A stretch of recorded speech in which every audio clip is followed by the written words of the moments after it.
ოდესმე თუ ქონია განცდა, რომ შენი ცხოვრება დაწერილი სცენარით მიდის. თუ ეს ვიდეო შეგხვდა, ესე იგი მზად ხარ გასაცნობიერებლად. ის, რასაც რეალობას უწოდებს, სინამდვილეში მრავალგანზომილებიანი თამაშია. სცენარი, რომელშიც დღეს იმყოფები, ამ თამაშის ერთ-ერთი ვერსიაა და მასში შენი ყოფნა სულაც არ არის შემთხვევითი.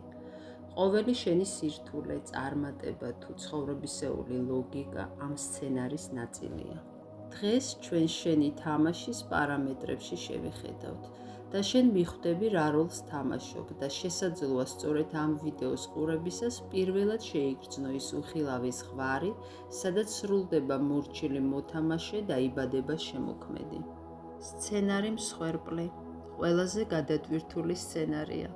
მისი დევიზია სამყარო ჩემს წინააღმდეგაა. აქ შეზღვის თამაში მხოლოდ პაიკი ხარ. გეჩვენება, რომ ვიღაც ყოველთვის შენზე ძლიერია, შენზე მაღლა დგას, შენზე მნიშვნელოვანია. მუდმივი კონტროლი, საფრთხის შეგრძნება. ამ სცენარში ბევრია ტკივილი, მაგრამ საკუთარ რეალობაზე არ არსებობს პასუხისმგებლობა, რადგან სანამ მსხვერპლი ხარ, შენ მხოლოდ ითმენ, ეგუები, ელი, რომ ოდესმე წესები თავისით შეიცვლება. ამ თამაში ღილაკი ბედნიერება არ არსებობს. მოთამაშის მთავარი ამოცანაა გააცნობიეროს, შენ ხარ ის, ვისაც მომხდარზე გავლენის მოხდენა შეუძლია. მთავარია ისწავლო პასუხისმგებლობის აღება საკუთარ ცხოვრებაზე. სცენარი მებრძოლი. ამ ეტაპზე მაშინ გადადიხარ, როდესაც მსხვერპლის როლში ყოფნით იღლები.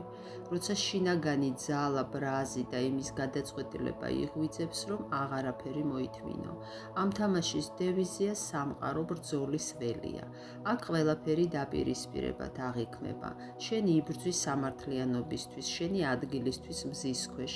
სამყარო ბრძოლის ველად იქცევა. ადამიანები კი მოკავშირეებად ან მტრებად. ბევრი ენერგია, მოძრაობა და ნებაა, თუმცა არსებობს მახეც.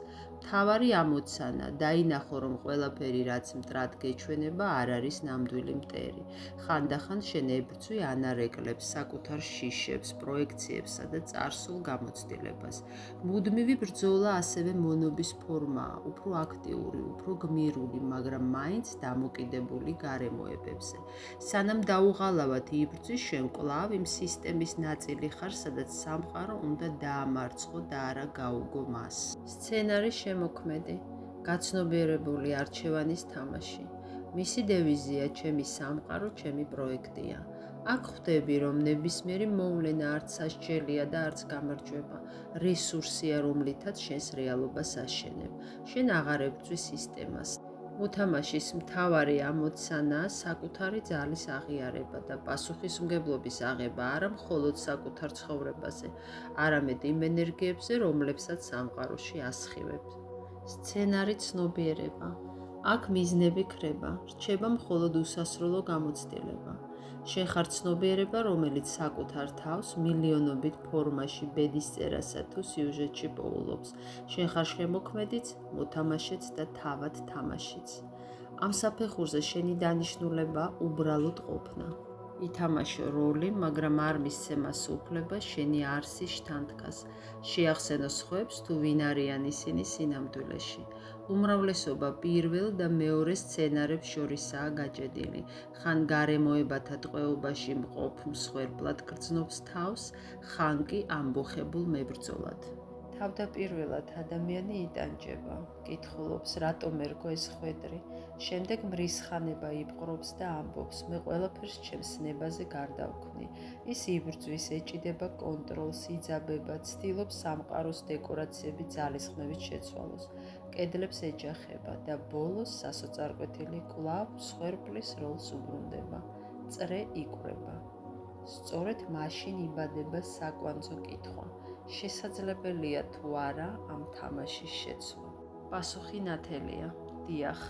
და ამისთვის არ გჭირდება ბავშვობის ტრაუმების დამუშავება, წარსულში მომხდარი მოვლენების ანალიზი, წლობით საკუთარ თავზე მუშაობა, რთული პრაქტიკები. საჭიროა მხოლოდ აღქმის შეცვლა, გაცნობიერება, რომ შენ არასდროს ყოფილხარ დატყვევებული, შენ თავად ხარ ეს თამაში. თუ მზად ხარ და აღარ გსურს ძველი სცენარები ცხოვრება, თუ შინაგანად გრძნობ, რომ მეტი შეგიძლია, მაგრამ არ იცი როგორ, საკუთარი ცხოვრების არქიტექტორი შენთვისაა. სივრცე, სადაც ჩვენ ერთად გავარკვევთ, რომელ სცენარში ხარ, რა გაკავებს, როგორ გადახვიდე იმ საფეხურზე, სადაც აღარ ხარ მსხვერპლი, მხოლოდ გაცნობიერების გზით, ვინ ხარ, სად ხარ და სინამდვილეში რა სცენარები ცხოვრობ. სწორედ ამ წერტილიდან იწყება ნამდვილი ცხოვრება.